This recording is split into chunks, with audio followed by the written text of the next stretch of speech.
नमस्कार मित्रांनो, आपण वाढीव पेन्शन संदर्भात रीट पिटिशन बॉम्बे हायकोर्टच्या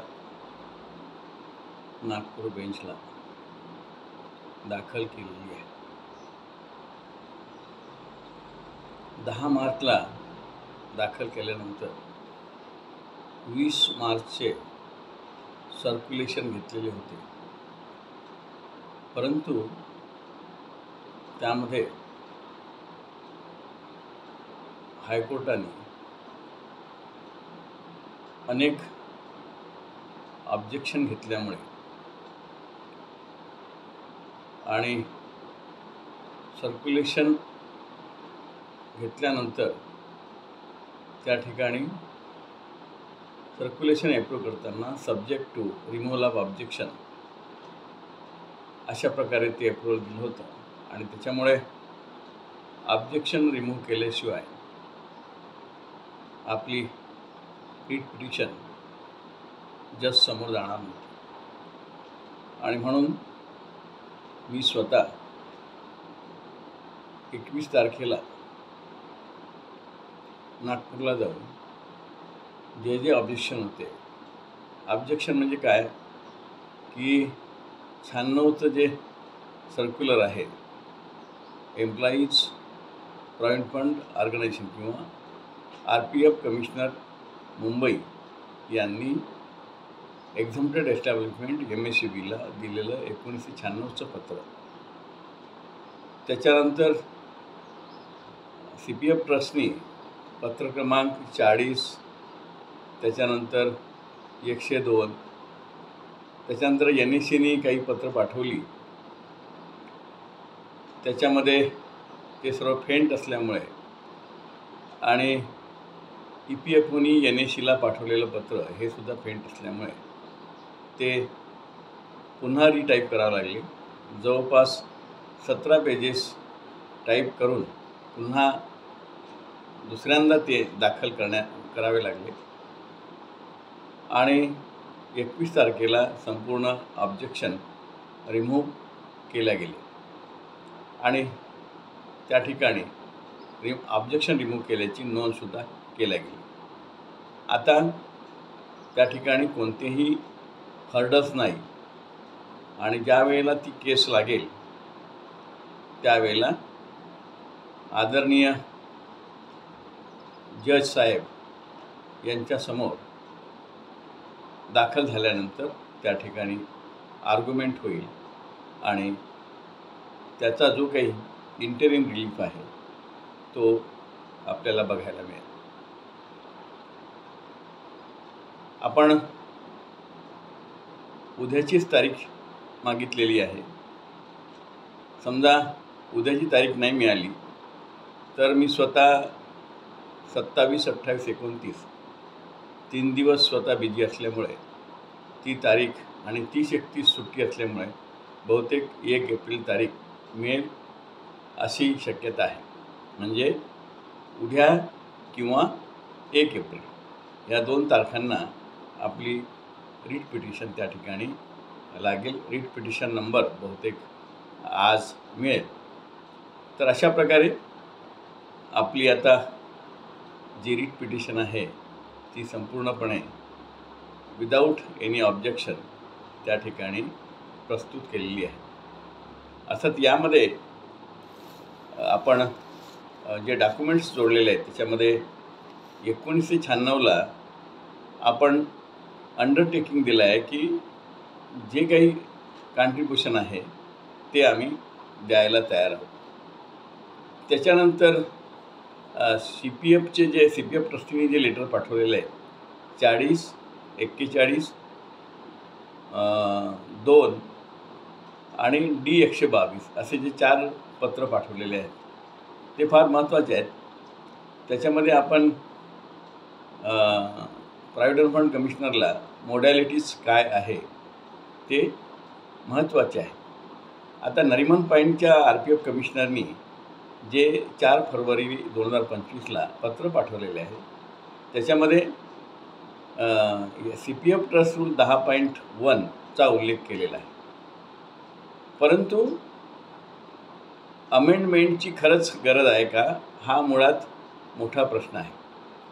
कारण सुप्रीम कोर्टची जे जजमेंट आहे 4/11/22चं, त्याच्यामध्ये पॅराग्राफ 37, 38, 39 आणि 44 रोमन 2 यामध्ये असं कुठेही नमूद केलेलं नाही की CPF ट्रस्टमध्ये अमेंडमेंट करायला पाहिजे.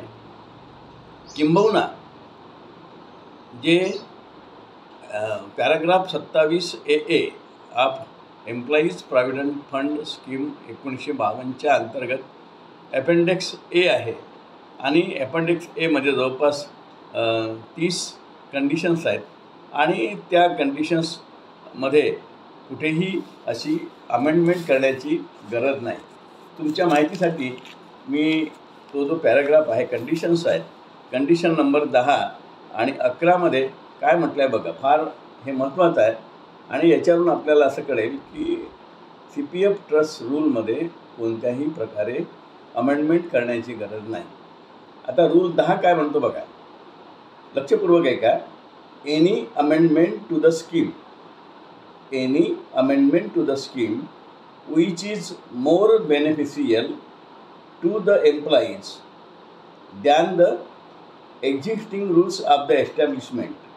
Any amendment to the scheme which is more beneficial to the employees than the existing rules of the establishment shall be made applicable to them automatically, shall be made applicable to them automatically pending formal amendment of the rules of the trust. म्हणजे trust रूल्समध्ये amendment केलं नाही तरीसुद्धा ते automatically आपल्याला applicable होईल. ती formal amendment जे आहे ते होत राहील. त्याच्यानंतर 11मध्ये काय म्हटलं आहे की no amendment in the rules shall be made, no amendment in the rules shall be made by the employer without the prior approval of the regional provident fund commissioner refer to as RPFC hereafter. The RPFC shall, before giving his approval, give a reasonable opportunity to the employees to explain their point of view. या संदर्भात आपण already CPF ट्रस्टनी letter number 40, letter number 41, letter number 2 आणि letter number D-122 which was a joint option. आणि त्याच्यामुळे या ठिकाणी amendment आपल्या CPF रूल्समध्ये अमेंडमेंट करण्याची काही आवश्यकता नाही किंवा अमेंडमेंट करायचं झालं तर ते केव्हाही अमेंडमेंट करता येते. त्यासाठी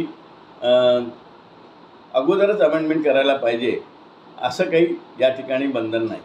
आणि हे केव्हा झालं की 18 जानेवारी 2025ला जे EPFOनी क्लरिफिकेशन निर्गमित केलं. क्लरिफिकेशनच्या पॉईंट 2मध्ये म्हणजे मुद्दा क्रमांक 2मध्ये असं लिहिलं आहे की if the trust rules are in consonance with the supreme court judgement then they are entitled to get the higher pension. म्हणजेच काय की सुप्रीम कोर्टाच्या जजमेंटसोबत जर ट्रस्ट रूल्स सुसंगत असतील तर त्या ठिकाणी हायर पेन्शन मिळायला हरकत नाही. तर सुप्रीम कोर्ट जजमेंट काय म्हणते की you can transfer the amount covered in provident fund account to the pension fund and you can be entitled for the relief of the higher pension. And therefore it is not necessary that we should opt for amendment. बाकीच्या ज्या conditions आहेत त्या 4/2/25मध्ये त्या नरिमन पॉईंटच्या RPF कमिशनने ज्या दिलेल्या आहेत त्या काम चालवू कंडिशन्स आहेत. कारण ऑलरेडी आपण इन्स्पेक्शन फी भरतो आहे, त्या ठिकाणी इन्स्पेक्शन होते, ऑडिट होते, आपल्याला रिटर्न्स द्यावं लागतात. त्याच्यानंतर जे काही परफॉर्मन्स आहे परफॉर्मन्स बेस्ड आपल्याला रिटर्न्स फाईल करावं लागतात आणि त्याची दखल RPF कमिशनर किंवा EPFO घेत असतो. त्याच्यामुळे थोडक्यात सांगायचं म्हणजे काय की या ठिकाणी अनेक मुद्दे आहेत आणि त्याचा परामर्श आपण जेव्हा त्या ठिकाणी प्लीडिंग होईल ऑनरेबल हायकोर्ट जजसमोर, त्यावेळेला ह्या संपूर्ण गोष्टीचा उहापोह त्या ठिकाणी केला जाईल. आता जे मला 4 मार्चपर्यंत जे काही ॲप्लिकेशन्स आपल्या लोकांकडून आले त्यांचं एकत्रीकरण करून आपण ती लिस्ट हायकोर्टामध्ये एनेक्झर 13 सोबत एनेक्झर 13 म्हणून आपण डॉक्युमेंट्स हे दाखल केलेले आहेत. परंतु 4 मार्च नंतर मला खूप व्हॉट्सअप आणि ईमेल आलेले आहेत, त्याची दखल मी घेतली नाही. माझा असा उद्देश होता की आम्ही जी कमिटी बनवलेली होती त्या कमिटीकडे प्रत्येक ठिकाणी ग्रुप फॉर्म करून ग्रुपच्या नुसार ते संकलन करून ती जर यादी पाठवली असती 4 मार्चच्या अगोदरच, तर त्या ठिकाणी संपूर्ण जे आपले लोक आहेत त्यांचं कन्सोलिडेशन एकत्रीकरण करून आपण एनेक्झर 13 प्रमाणे आणखीन नावं त्या ठिकाणी एड करता आली असती. आम्ही जवळपास 1100 नावं त्या ठिकाणी एड केलेली आहेत. आणि परंतु रिलीफ मागताना आपण सर्वांसाठीच रिलीफ मागितलेला आहे. तो आपल्या इंटरिम रिलीफबाबत आपण असं म्हटलं आहे की grant ad interim direction to the respondent number 226 to restore the rejected applications for pension on higher wages, including the pensioners listed in Annexure 13, and initiate process for validation of option joint option to arrive at the stage of issue of the demand letter during the pendency of the writ petition with kind consideration and in the interest of justice and fair play. पुन्हा दुसरा ad interim रिलीफची prayer आहे. Grant ad interim stay to the effect and operation of the final application status as rejected by the regional office of the respondent number 326 for pension on higher wages in respect of pensioners and members of the EPS 95, including the pensioner listed in Annexure 13 within the jurisdiction of the respondent number 326 with kind consideration and in the interest of justice and fair play. आणि आपण एक document पण जोडलेला आहे की त्याच्यामध्ये 36,000 पेन्शनर्सनी आपले अर्ज दाखल केले ऑनलाईन आणि 24,000 एक्झिस्टिंग एम्प्लॉईनी दाखल केलेले, ती पण आपण त्या ठिकाणी उल्लेख केला आहे. म्हणजे थोडक्यात MH 1251मध्ये जे 60,040 अर्ज मंजूर केलेले आहेत ते त्या संपूर्ण अर्जाला जी डिनायल दिला आहे, रिजेक्शन केलेलं आहे, त्या सर्वांचं अप्रुव्हल देण्यात यावं. थोडक्यात MH 1251 या कोडखाली हे जे एक्झम्पशन दिलेलं आहे ते या 1251मध्ये जे संपूर्ण रिजेक्शन केलेलं आहे त्या सर्वांना हा रिलीफ द्यावा अशी आपली प्रेयर आहे. अर्थात ऑनरेबल कोर्ट काय इंटरिम रिलीफ देतो आहे ते ज्या दिवशी हिअरिंग होईल त्याच वेळेला समजेल. तर अशा प्रकारे आहे आपण 60,040 लोकांसाठी हा रिलीफ मागितलेला आहे.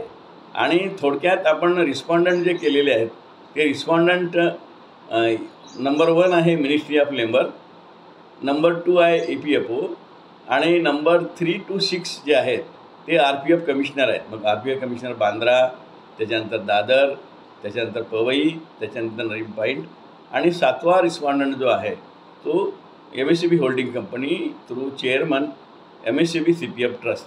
अशा प्रकारे रिस्पॉन्डंट आहेत. आणि जर उद्या आपली जर केस त्या ठिकाणी किंवा रिट पिटिशन बोर्डावर आली तर उद्याच हिअरिंग होईल. अन्यथा मी स्वतः बिझी असल्यामुळे 1 तारखेला ती हिअरिंग येण्याची शक्यता आहे. आता ह्या संपूर्ण गोष्टी कसं की त्या ठिकाणी प्रत्येक वेळेला सर्क्युलेशनला जाणे म्हणजे त्या ठिकाणी सकाळी उठून 10:30 वाजता त्या ठिकाणी हजर राहावं लागते.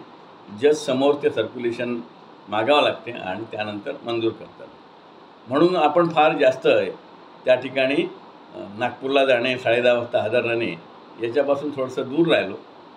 कारण आता ती रुटीन याच्याप्रमाणे ती येईलच. त्या ठिकाणी आपण सांगोळे म्हणून आहेत, EPS 95चे मेंबर्स आहेत. ते SC म्हणून रिटायर झाले, त्यांचा वकालतनामावर सही घेतलेली आहे. त्याच्यानंतर शिंदे म्हणून ॲडव्होकेट आहेत, ते आमचे मित्र आहेत, त्यांची पण त्या ठिकाणी सही घेतली आहे. आणि ह्या संपूर्ण गोष्टी ऑब्जेक्शन रिमूव्ह करणे, सर्क्युलेशन घेणे किंवा बाकीची कामं करणे, त्या ठिकाणी धनराज चोपडे म्हणून अटर्नी आहेत, ते संपूर्ण काम बघतात. अशा प्रकारे आपण ही यंत्रणा या संदर्भामध्ये राबते आहे किंवा हे या संपूर्ण कामात त्यांना सहभाग आहे. तेव्हा आजच्यापुरते एवढंच. आता जे काही माझ्याकडे ऑप्शन आणि जे ऑप्शन फाईल केलेले आहेत किंवा जे रिप्रेझेंटेशन दिलेलं आहे त्या संदर्भामध्ये जे काही पोस्टाने आलेले आहेत ती टीम संकलन करत आहे. आणि ही हिअरिंग झाल्यानंतर जर असं वाटलं की जे आलेले ॲप्लिकेशन्स आहेत ते त्या ठिकाणी फाईल करावेत, तर त्या ठिकाणी सिव्हिल ॲप्लिकेशन फाईल करून त्यांची मंजूर ऑनरेबल हायकोर्टाची मंजुरी घ्यावी लागेल आणि त्याच्यानंतर ते जे अर्ज आहेत ते सादर करावे लागतील. परंतु या ठिकाणी आपण असं म्हटलं आहे की MH 1251ला जास्त एम्फेसिस दिलेलं आहे आणि RPF commissioner Bandra, Nariman point, Dadar आणि पवई यांच्या ज्युरिडिक्शनमध्ये जे काही फॉर्म्स रिजेक्ट झालेले आहेत ते संपूर्ण रिजेक्शन जे आहे त्याला रिस्टोर करणे आणि त्याला अप्रूव्ह करणे अशी आपली डिमांड आहे. नरिमन पॉईंटच्या RPF कमिशनरनी जे क्लॅरिफिकेशन किंवा जी कॉमन ऑर्डर पास केली आहे ती फक्त 500 लोकांसाठी आहे आणि त्याच्यामुळे त्याच्यावरती फार इन्सिस्टन्स करणे आणि तेवढ्यापुरतं मर्यादित राहणे बरोबर नाही. कारण आपण त्या ठिकाणी कशाप्रकारे ऑनलाईन स्टेटस रिजेक्ट केलेलं आहे आणि त्या ठिकाणी लोकांना कशाप्रकारे ग्रीव्हन्स जेव्हा रेस केला EFI GMS प्रमाणे काय उत्तर आलेलं आहे ते पण आपण डॉक्युमेंट्स त्या ठिकाणी दाखल केलेले आहेत. त्याच्यानंतर आपलं असंही म्हणणं आहे की सर्व्हिस रेग्युलेशन 18 प्रमाणे CPF हे बंधनकारक आहे आणि त्याच्यासाठी महाराष्ट्र CPF ट्रस्ट रूल्स हे आपल्याला ॲप्लिकेबल राहणार आहेत. आणि त्याच्यामुळे समजा जर CPF ट्रस्टनी जर त्या ठिकाणी एखाद्या गोष्टीवरती दुर्लक्ष केलं असेल किंवा इन्फॉर्मेशन दिली नसेल तर त्याच्यासाठी एम्प्लॉईज किंवा pensioners are not responsible. They are themselves trustees are responsible and therefore the loss should not be there to the employees or the pensioners असंही आपण त्या ठिकाणी बोलणार आहोत. अर्थात त्या ठिकाणी बोलताना किती वेळ मिळतो याच्यावर ह्या संपूर्ण गोष्टी डिपेंड आहेत. तेव्हा आजच्यापुरती एवढंच, कारण मध्ये मला बोलता आलं नाही. माझ्याकडे माझी बहीण 15-16 वर्षापेक्षा लहान असलेली ती एकदम आजारामुळे मरण पावली आणि त्याच्यामुळे मला त्या ठिकाणी बिझी व्हावं लागलं आणि म्हणून आपल्याशी संवाद साधता आला नाही आणि म्हणून मी आपल्याला दिलगिरी व्यक्त करतो. आणि या ठिकाणी जी माहिती द्यायची होती ती माहिती संक्षिप्त रूपात मी तुम्हाला दिलेली आहे. जय हिंद, जय महाराष्ट्र.